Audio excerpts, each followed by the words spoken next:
Ya creo que estamos en línea. Ya.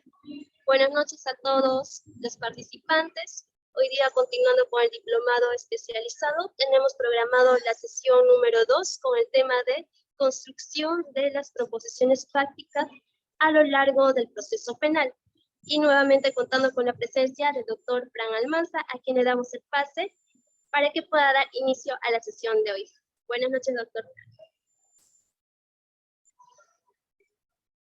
Gracias, Paulita. Buenas noches con todos. Bueno, para mí, como siempre, es una gran alegría estar acá con ustedes en estas sesiones ya continuadas que tenemos sobre temas de penal y litigación oral. ¿De acuerdo? Muchas gracias, Hernán, Paola, por conectarse también con sus cámaras. ¿Sí? Ustedes saben que es bastante importante el tema de tener interacción. Gerardo López también, muchas gracias por hacer eso posible, ¿cierto? Esperemos que los demás también en los siguientes minutos se integren con sus cámaras, ¿de acuerdo? Hoy día vamos a complementar lo que en la primera sesión habíamos hablado, ¿de acuerdo?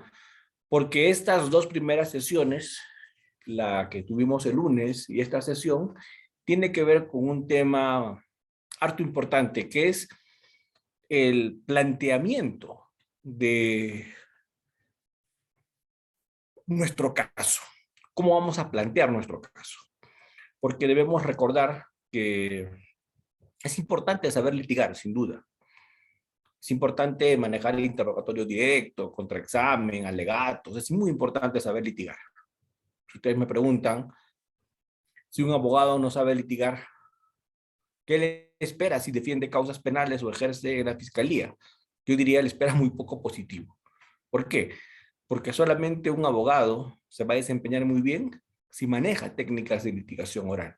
Esto es, si ese abogado sabe hacer alegatos, si ese abogado sabe desempeñarse dentro del proceso penal, conoce las normas procesales, sabe interrogar, sabe contrainterrogar, sabe incorporar evidencia material, sabe incorporar documentos, sabe hacer oralización de piezas, etc.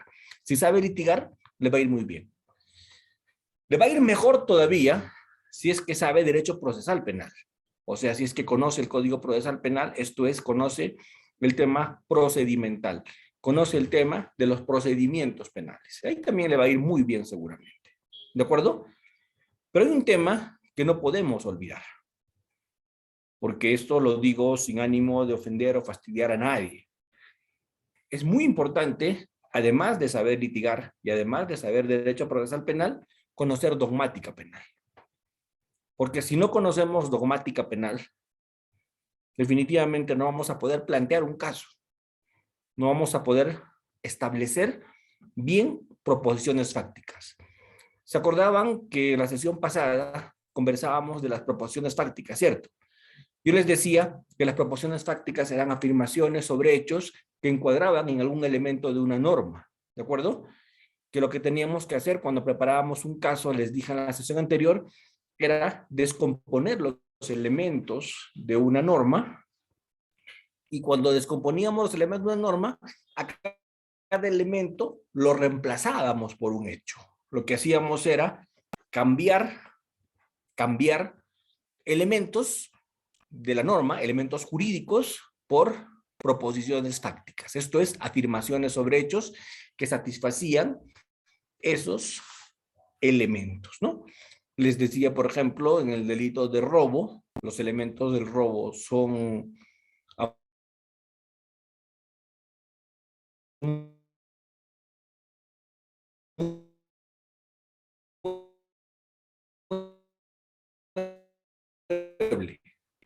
total o parcialmente de su celular marca Motorola, ¿cierto? Eso tendremos que decir.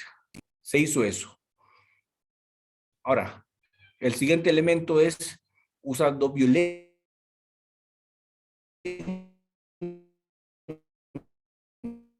precisar y reemplazarlo por hechos. ¿Y qué diremos, por ejemplo? Lo golpearon con una cacha de pistola en la cabeza, le apuntaron con el arma y le dijeron que entregue todo su dinero. ¿Ven? Eso reemplaza violencia y amenaza. Y esas son las proposiciones fácticas. Las proposiciones fácticas son afirmaciones sobre hechos que reemplazan elementos normativos, que reemplazan elementos jurídicos. Y es lo que tenemos que probar en el proceso penal, esos hechos, esas afirmaciones llamamos proposiciones fácticas. Eso tenemos que probar. Eso va a ser objeto de prueba en el proceso penal. Eso es lo que tenemos que probar. La pregunta es, si yo no conozco dogmática penal, si yo no sé teoría del delito, si yo no sé los elementos del delito, si yo no sé las distintas categorías penales, si yo no sé los tipos penales de la parte especial, ¿cómo puedo litigar? ¿Cómo puedo encuadrar conductas? ¿Cómo puedo construir proposiciones fácticas? ¿Cómo es que puedo hacer argumentos de defensa? Todo eso únicamente lo logro haciendo ¿qué? Haciendo un uso adecuado, haciendo un uso perfecto, haciendo un uso impecable de la dogmática penal. De lo contrario, no lo voy a poder lograr. Solamente lo voy a lograr haciendo un uso preciso, haciendo un uso perfecto de la dogmática penal. ¿De acuerdo? Como les dije la sesión pasada, todo lo que ustedes me van diciendo, todo lo que ustedes me van comentando, yo los voy a ir poniendo en el chat. Yo lo voy leyendo el chat al costado, así que todo lo que ustedes me quieran ir preguntando, lo que quieran ir comentando, lo van poniendo en el chat. Porque esa es una forma en la que nos vamos a comunicar. Es una forma en la que vamos a interactuar de la mejor manera. ¿Sí? Muy bien. Entonces, el primer tema que debo resaltar el día de hoy es que yo no puedo litigar si no manejo bien dogmática penal. Yo no puedo litigar si no conozco bien categorías jurídico-penales. Si no manejo teoría del delito. Si no manejo la parte especial. Si no manejo la parte general del derecho penal. Difícilmente pueda yo litigar. Voy a ejemplificar lo que estoy diciendo. La teoría del caso del fiscal, la teoría, voy a aterrizar lo que estoy diciendo en el común del litigio. Voy a aterrizar lo que estoy diciendo. El fiscal plasma su teoría del caso en su acusación. Cuando el fiscal hace una acusación, lo que el fiscal hace, palabras más o palabras menos, es hacerte una imputación que encuadra en algún tipo penal. Te imputa una conducta que encuadra en hurto. Te imputa una conducta que encuadra en robo agravado, en feminicidio, en asesinato. Eso hace el fiscal cuando acusa. Te imputa una conducta que encuadra en alguna norma.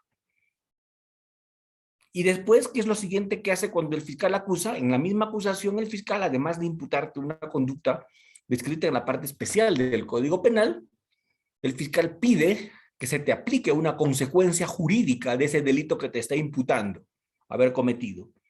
¿Y qué consecuencia jurídica te va a pedir? Una pena, una consecuencia accesoria eventualmente, ¿cierto? Y si no hay actor civil, también el fiscal pedirá una reparación civil por hecho como consecuencia de la comisión del delito. Entonces yo pregunto, los que están acá y se desempeñan como fiscales, o los que están acá y quieren o aspiran a ser fiscales, la pregunta es, ¿cómo puedes hacer una acusación? ¿Cómo puedes encuadrar un comportamiento si no manejas categorías de la dogmática penal? Es poco menos que imposible. Y digo que es poco menos que imposible porque después de 20 años de experiencia en la fiscalía, porque aun cuando parezca yo ser más joven, tengo ya 20 años casi en la fiscalía, ¿cierto? Entonces, luego de ese tiempo, algo he mirado, ¿no? Entonces, con alguna autoridad les puedo decir que un fiscal no tiene ninguna oportunidad de hacer una acusación con nuevo modelo, por lo menos una acusación decente, que pase el control de acusación y tenga alguna posibilidad de éxito en el juicio, si ese fiscal no tiene un conocimiento acabado de dogmática penal. ¿Cierto? Si no conoce bien la dogmática penal. ¿Por qué? Porque va a ser un mal planteamiento, va a ser una mala teoría del caso en su acusación. Muy bien. Si ustedes miran el artículo 349 del Código Penal, el artículo 349 del Código Procesal Penal, perdón, dice los requisitos que debe cumplir una acusación, ¿cierto? ¿Y ahí qué dice? Dice descripción de los hechos. Dice hechos anteriores, hechos concomitantes, hechos posteriores. Dice encuadramiento normativo de la figura. Dice anuncio de medios probatorios. El artículo 349 nos dice lo que debe contener una acusación. Y lo que debe contener una acusación es exactamente lo que les acabo de decir. Una imputación dividida en hechos precedentes, hechos concomitantes y hechos posteriores, un encuadramiento de esa imputación en una norma penal, un anuncio probatorio, ofrecimiento probatorio respecto de la imputación, ¿cierto? Y una pretensión punitiva. Eso dice el 349, ¿cierto?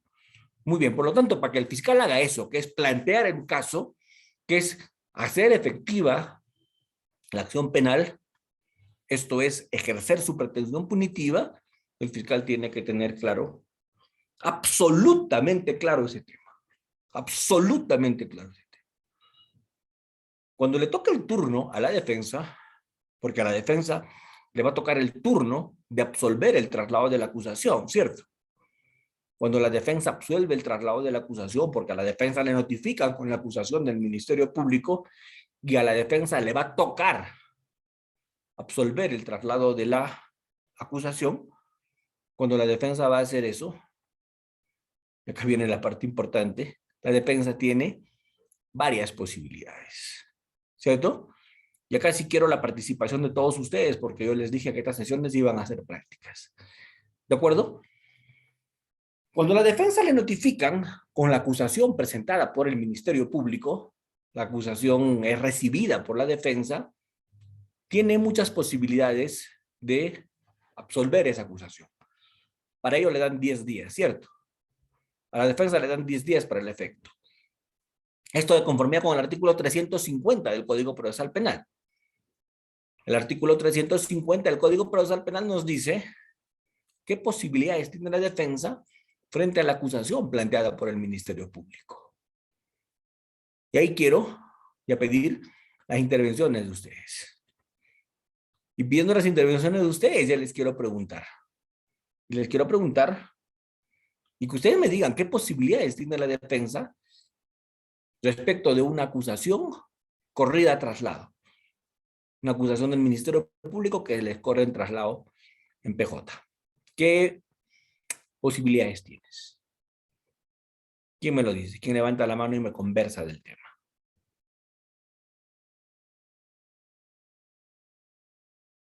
¿Nadie? A ver, yo les voy a decir, para ir entrando en calorcito, yo les voy a decir. La primera posibilidad, que es la peor de todas, ¿cierto? La peor, les digo, la peor, porque en litigación oral eso es lo peor que puedes hacer, pero es una posibilidad, es hacer defensa negativa, ¿cierto? ¿Qué es hacer defensa negativa? Apelar a la presunción de inocencia. Es pararte y decirle al juez, señor juez, respecto de la acusación que ha presentado la fiscalía, respecto de los cargos imputados a mi cliente es inocente. Y la inocencia se presume. Por lo tanto, el fiscal en el proceso no va a lograr traerse abajo esa presunción de inocencia y por lo tanto le va a tocar a usted absolver a mi cliente. Porque, repito, la inocencia se presume, la inocencia no se prueba. Entonces, en esa medida, el señor juez lo va a mirar a usted y le va a decir, perfecto, gracias, siéntese. Pero ¿por qué digo que eso es malísimo? Malísimo. Porque si bien es cierto, es legal, pero que sea legal no significa que sea estratégico. Porque aun cuando es legal, puede que no sea estratégico. ¿Y por qué les digo que para mí no es estratégico? Porque el juez se maneja sobre la base de máximas de la experiencia y eventualmente el juez se maneja hasta sobre la base de prejuicios. ¿De acuerdo? El juez se maneja sobre la base máxima de la experiencia y eventualmente se maneja hasta sobre la base de prejuicios. Me explico. Cuando una persona guarda silencio y no se defiende de una imputación muy grave que le haces, ¿qué es lo que piensa el juez? Claro, eso no lo va a poner en su sentencia jamás. Eso no lo va a plasmar por escrito jamás. Estaría loco, quisiera que lo voten ese juez. ¿Cierto? Cuando ese juez mira a una persona que no le dice nada respecto de lo que le están imputando, el juez dice, debe ser culpable, mentalmente. ¿Y por qué el juez dice debe ser culpable dentro de su mente? Y no lo expresa. Porque el juez hace uso de una máxima de la experiencia. El que es inocente se defiende. El que es inocente cuestiona. El que es inocente alega. El que es inocente contradice. El que es inocente se indigna. El que es inocente se defiende. ¿Cierto? Eso de guardar silencio, eso de mantenerse en silencio, cierto. No digamos hipócritas. Es una norma, sí. Está en el código, sí. Pero subjetivamente, el juez pudo pensar lo contrario. Por eso es que, digo, puede, ¿no? Porque ahorita levanta la mano alguien y me dice, yo soy juez y yo no pienso así. Perfecto, señor, usted va a ir al cielo, ¿sí? Pero, digo, puede pasar. Por eso mi consejo es, apelar a ese tipo de defensa es la peor de las opciones. Muy bien. Ahora quiero ver la otra posibilidad. La otra posibilidad es que el abogado defensor plantee una defensa positiva. ¿Y qué es una defensa positiva? Por ejemplo, una defensa positiva es decir, sí, pues el hecho se cometió, pero es atípico. Y el abogado alega una causa de exclusión de tipicidad. Por ejemplo, una causa de ausencia de imputación objetiva. Hay una exclusión a la imputación objetiva. Y el abogado alega algunos de los supuestos de exclusión de la imputación objetiva, que son varios, ¿cierto? O de pronto el abogado alega la inexistencia de algún elemento normativo o descriptivo del tipo. O de pronto el abogado alega que se trata de, no sé, pues una ausencia de dolo, un error de tipo. O si el abogado no cuestiona tipicidad, de pronto el abogado puede cuestionar antijuricidad. Eso es, puede decir, sí, pues la conducta es típica, señor juez, está prevista en el código. Mi cliente efectivamente mató a Juan Pérez, lo mató, pero lo mató en legítima defensa. Y matar en legítima defensa está justificado.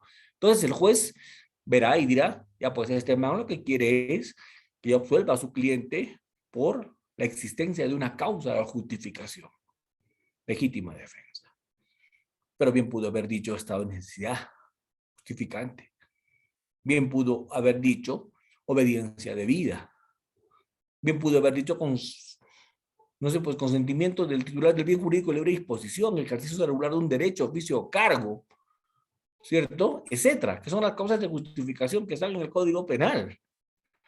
O alegar defensa posesoria, que es una causa de justificación que está en el Código Civil. O alegar ejercicio de permisiones de la patria potestad que están en el libro de familia.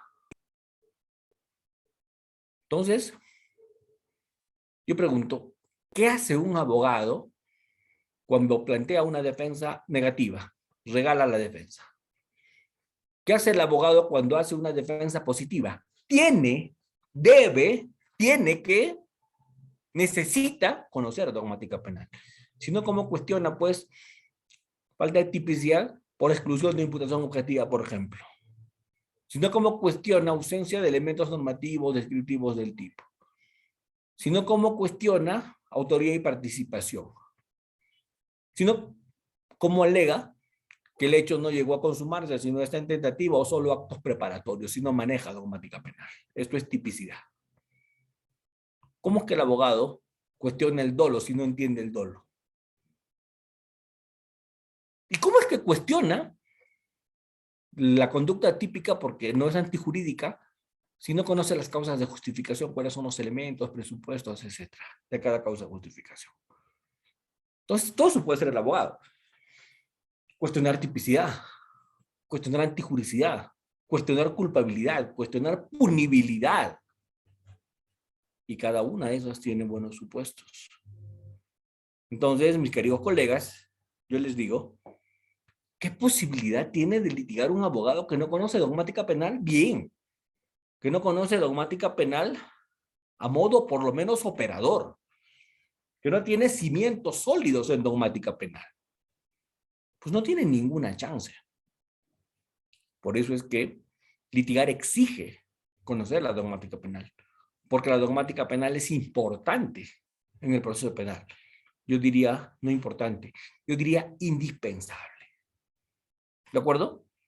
Pregunto, ¿hasta acá me están entendiendo? ¿Me siguen? ¿O se están mareando? ¿O se cortó la comunicación? Porque ya no veo a nadie con su cámara conectada, Sí se le ya no escucha, veo a doctor, nadie que buenas noches. escribe. Sí se le escucha. Entonces, todo parece indicar que ya me quedé hablando solo. Porque hasta Henry ya se fue.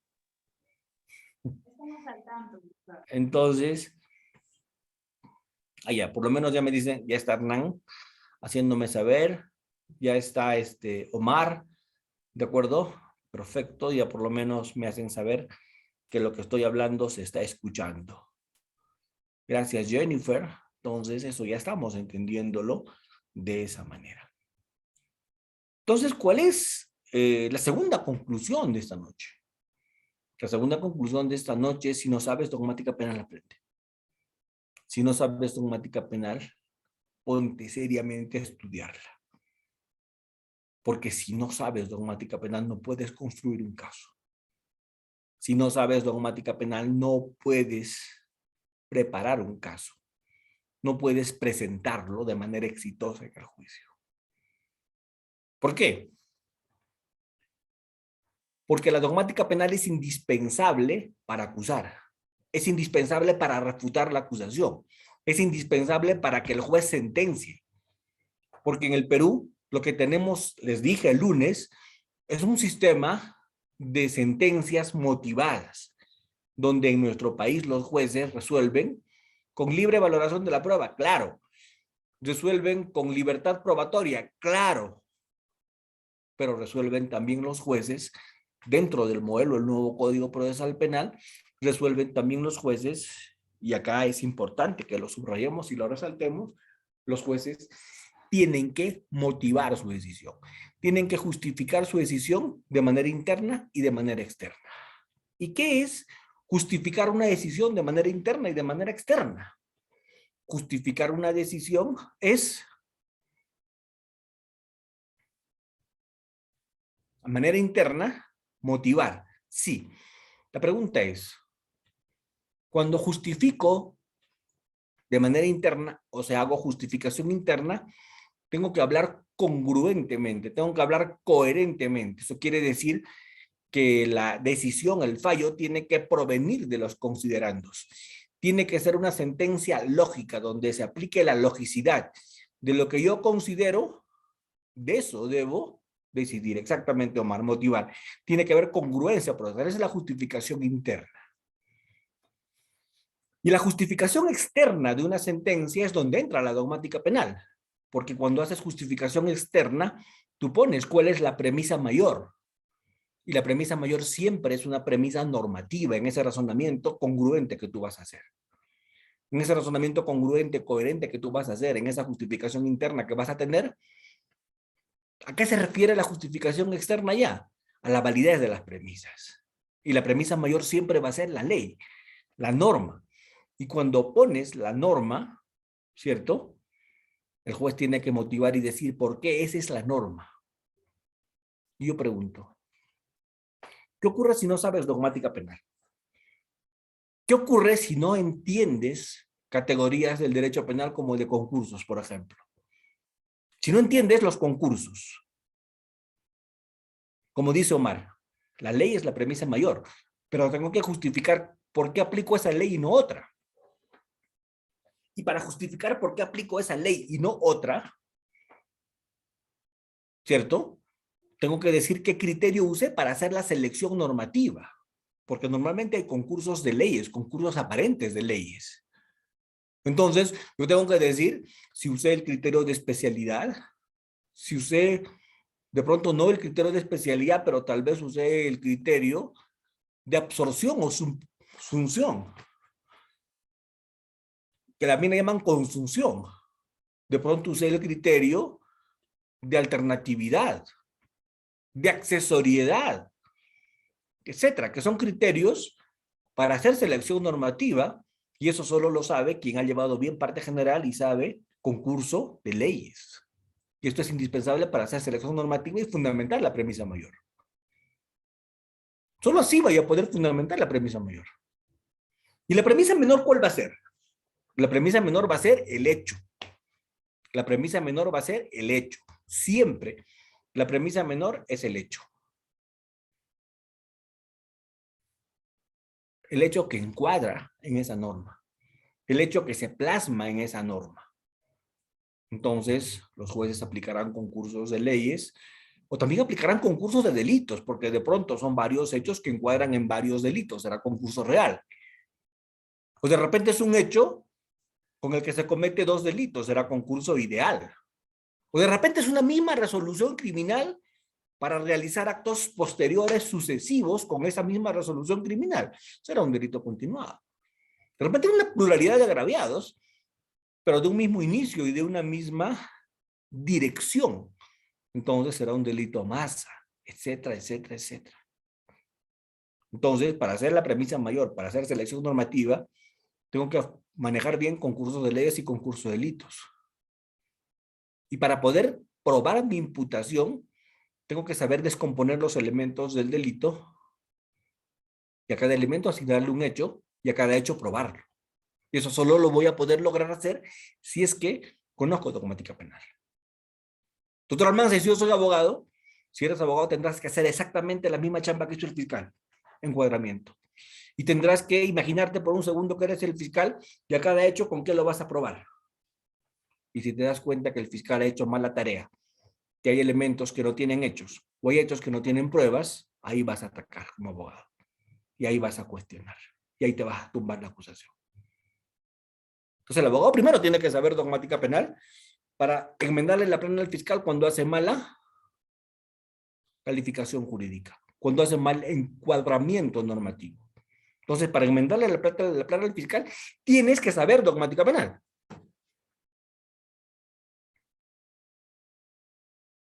Doctor, no le quiero enmendar la plana al fiscal. Yo lo que quiero alegar es que hay una causa de justificación. Ya pues, tienes que saber los elementos de cada causa de justificación. La legítima defensa, el estado de necesidad justificante, el miedo insuperable, inculpabilidad, el tema de la, no sé, pues, la justificación. Tienes que decir los elementos de la causa de justificación que pones. Tienes que decir los elementos de la causa de exculpación que pones o de la causa de no punibilidad que pones. Tienes que poner los elementos y cada elemento un hecho y a cada hecho lo acreditas. Por ejemplo, si tú aplicas dogmática penal y aplicando dogmática penal tú dices,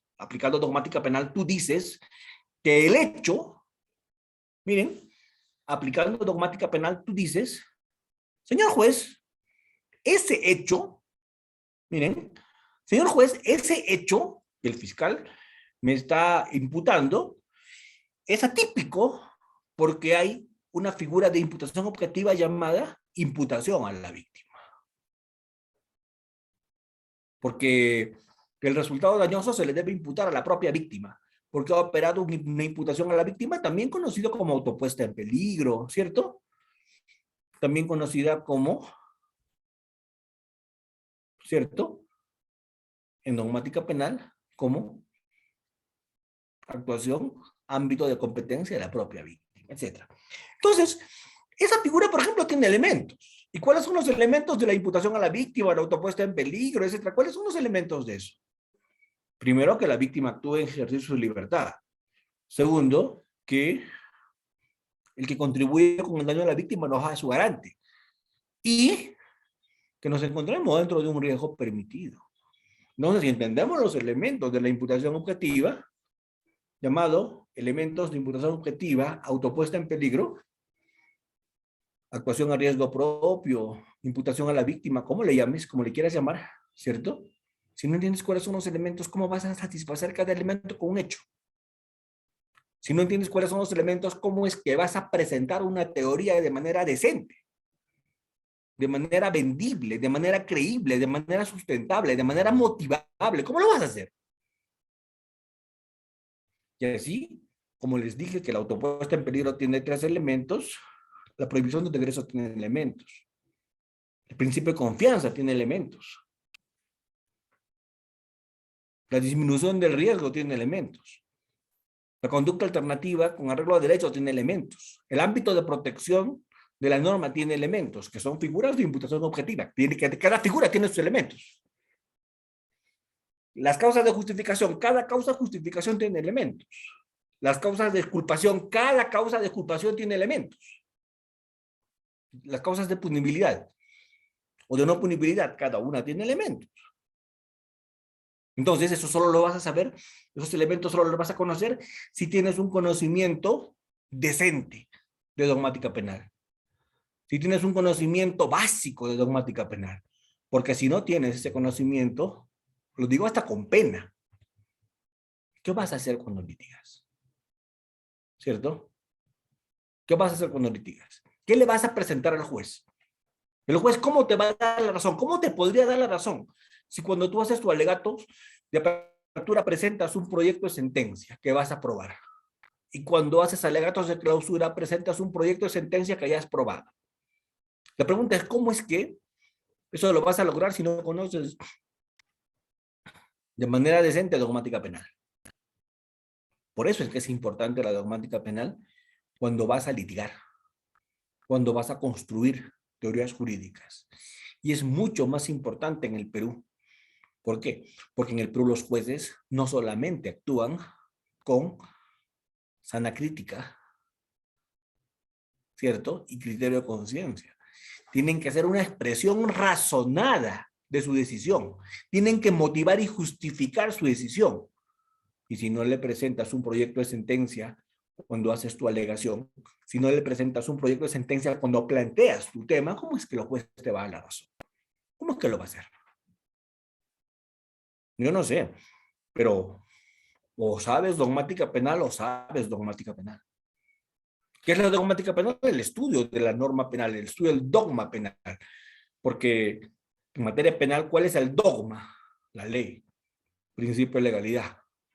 Entonces, ¿qué es la dogmática penal? El estudio del dogma penal, el estudio de la ley penal. Y si no entiendes esto, los criterios de interpretación vigentes, si no tienes un conocimiento de los criterios que la Corte Suprema emplea para interpretar estas figuras, ¿cierto? No digo, se te va a hacer complicado litigar.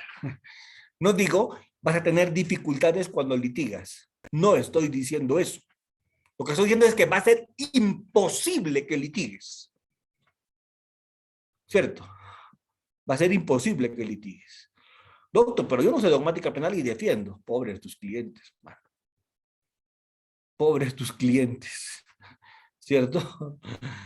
¿Qué estarán pagando? En su otra vida habrán sido muy desgraciados. Por eso es que han caído en tus manos como tus clientes. Si los vas a defender sin saber dogmática penal. Entonces, esto es indispensable. Por eso es que la sesión de hoy día, yo me he tomado casi los primeros 45 minutos o los primeros 50 minutos para hacerles reflexionar sobre ese tema. Para hacerse reflexionar sobre ese tema. Yo me he dedicado a escribir sobre esto. Porque yo les voy a contar un secreto. Y no me avergüenzo. Pero sí se los voy a contar. Porque yo sé que no es algo que me avergüence. O por último, ¿qué más da? Pero cuando yo empecé a trabajar me vendieron una idea. Me dijeron, con un nuevo Código Procesal Penal lo que vale es la litigación. Con un nuevo Código Procesal Penal lo que vale es tu capacidad de persuasión. Que seas algo así como melodramático, que tengas una conducta casi circense cuando litigas. Eso es lo importante, eso es lo básico, ¿sí? Yo me comí ese cuento al comienzo y empecé a creerlo. Y que ya con un nuevo modelo la dogmática penal pasa a un tercer plano, decía. Tercer, cuarto plano. Pero me fui dando cuenta los siguientes años que en dogmática penal era indispensable, porque un abogado destruía cualquier imputación de la fiscalía si el abogado sabía dogmática penal y el fiscal no. Y si el fiscal planteaba un caso con dogmática penal aplicada de manera impecable, el abogado tenía muy poco que hacer. Entonces me di cuenta que ya sea tu rol el de abogado, o ya sea tu rol el de fiscal, tenías que conocer ese tema. Entonces escribí un libro que se denominó, ¿cierto?, La teoría del caso, ¿cierto? Y en ese libro, el título fue Teoría del delito y su aplicación en la teoría del caso. Luego escribí un libro de teoría del delito. Luego escribí, este mes publico, Derecho Penal, parte general. Doctor Almanza, pero usted es conocido en todo el Perú como profesor de litigación oral y procesal penal. Sí, pues mis 3 primeros años, fiscal, cuando me habían vendido el cebo culebra de que eso era lo que tenía que saber para litigar, un nuevo modelo, ¿cierto? Cuando me había creído ese cuento. Pero posteriormente me dediqué a estudiar dogmática penal, porque me di cuenta que si no sabía dogmática penal no tenía ninguna oportunidad en un nuevo modelo. Me dediqué a escribir, investigar, a trabajar esos temas, ¿cierto? Y eso es lo que les quiero hoy día transmitir. Eso es lo que yo les quiero hoy día concientizar y mentalizar. O sabes dogmática penal, o sabes dogmática penal. ¿Sí? ¿Por qué? Porque es lo que te va a servir para plantear. Por lo que es lo que te va a servir para los efectos de completar lo que vas a trabajar en litigación. La litigación, en conclusión, tiene 2 etapas. La primera etapa de la litigación es la etapa de planificación y la segunda etapa es la etapa de ejecución. Lo primero que haces es planificar. Lo primero que haces es planificar. Planificas como fiscal cuando armas tu teoría del caso y haces tu acusación. Esa es la etapa de planificación, que es lo que vas a tú sustentar. Y como abogado defensor, ¿cuándo es que planificas? Cuando absuelves el traslado de la acusación. Doctor, ¿y después? Después toca ejecutar. Después toca actuar. ¿Por qué? Porque ya has planteado. La acusación es lo más parecido a una demanda en la vía civil. Y la absolución de la acusación del delincuente es lo más parecido a una contestación de demanda. En ese orden de ideas y en esa medida, cuando ya presentaste tu demanda, cuando ya presentaste tu contestación de demanda, hablando en términos civiles, o sea, cuando ya acusaste en términos penales y cuando ya absolviste la acusación en términos penales, lo que sigue en adelante es, lo que toca después de eso es simplemente ejecutar, actuar.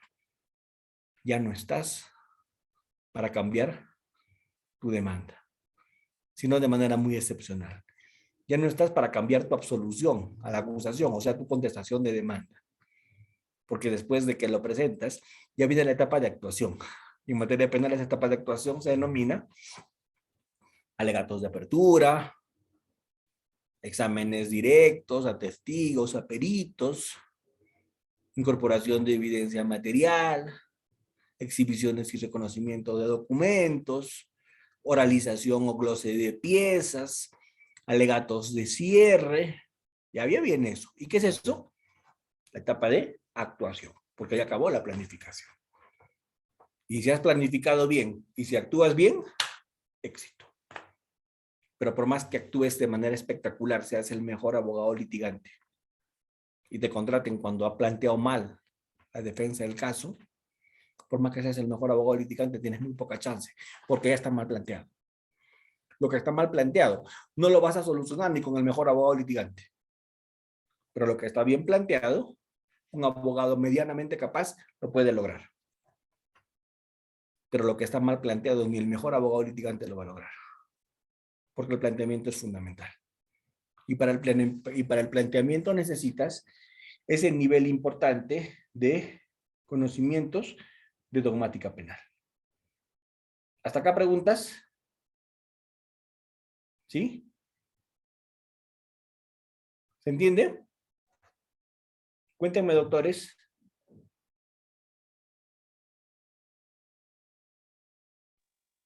Sí, doctor. ¿Preguntas hasta acá?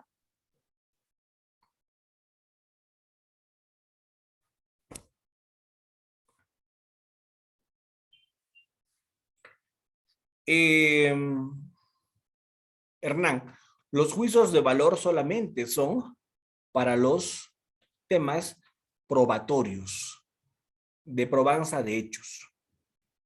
¿De acuerdo?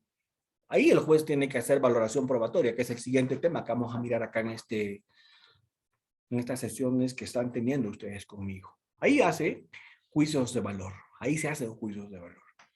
Pero en dogmática penal o aplicas la que corresponde o aplicas la que corresponde. ¿De acuerdo? Eventualmente un juez puede desvincularse de lo que el fiscal imputa a nivel de calificación jurídica. Eventualmente el juez puede desvincularse de lo que el abogado alega, aplicando el principio iura novit curia, ¿cierto? Pero no es obligatorio. Es potestativo eso de parte del juez, ¿cierto? Es potestativo eso de parte del juez. ¿Sí? Genial. No, gracias a ti por preguntar, por participar, Hernán. ¿Sí?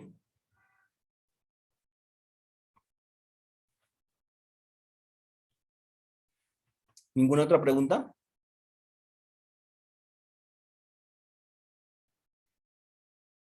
Bien. Ahora quiero comentarles algo ya distinto, que es un tema ya de planificación de nuestro curso. Quiero comentarles eso.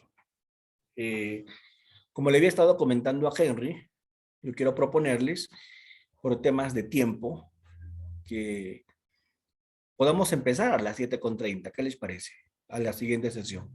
No empezar a las 8, sino a las 7:30 y terminamos a las 9:30 la próxima sesión, porque la próxima sesión yo les tengo que pagar la media hora de hoy día que les voy a terminar debiendo, porque voy a terminar minutos antes, entonces a mí no me gusta quedar debiendo tiempo y tampoco me gusta dejar de cumplir los temas que yo voy a comprometerme a editar.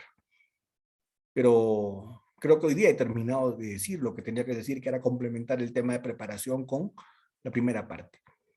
Pero en la siguiente sesión sí necesito por lo menos 2 horas, así que lo que hoy día me falta, lo completo la siguiente sesión, que sí, es un tema amplio, que todo es todo el tema de la prueba. Entonces ahí sí necesito 2 horas por lo menos. Entonces, le sacamos unos minutos de acá y lo pasamos para allá que necesitamos más tiempo. ¿Sí? Pero lo que yo les quiero pedir es, si en la siguiente sesión podemos empezar 7:30, ¿qué les parece? Entonces, bueno, Sí, doctor, doctor. ¿tenemos eso? Listo. ¿Sí? Sí, doctor, está bien. Por favor, les ruego votación en línea. ¿Qué les parece? ¿De acuerdo? ¿De acuerdo? Muy bien. Kelly, muy bien. Hernán, muy bien. Rosa María, muy bien. Omar también está de acuerdo. Adelina, ¿cierto? Creo que todos estamos de acuerdo. Freddy también. Jonathan también. ¿Sí? Entonces empezamos 7:30. Perfecto. ¿Sí? Como verás, Henry, todos están de acuerdo. Así que la siguiente sesión la programamos 7:30. ¿Te parece? Listo, doctor Fan. Entonces, 7:30 en punto a la siguiente sesión. Y la siguiente sesión dura 2 horas, 1 hora y media. La siguiente sesión dura 2 horas. ¿Está bien, Henry? ¿Sí? Listo, doctor. No hay inconveniente. Perfecto.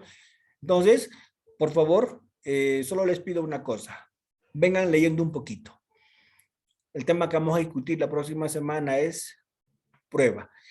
Y les voy pidiendo que vayan viniendo leyendo el código. ¿Qué parte del código? Los artículos que van desde el artículo. Son poquísimos artículos los que les voy a pedir que lean. ¿De acuerdo?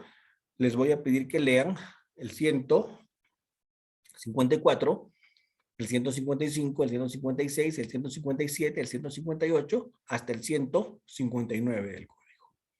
Eso es todo lo que les voy a pedir que lean. Esos articulitos son toda la parte general de la prueba. Si esos los han venido leyendo, vamos a avanzar bastante en la siguiente sesión. ¿Sí? Entonces, chicos, nos vemos la próxima semana. Listo, doctor Frank. Buenas noches con todos. Un abrazo, muy buenas noches con todos. Que estén muy bien. Muchas gracias. Saludos, felicidades. Gracias, buenas noches.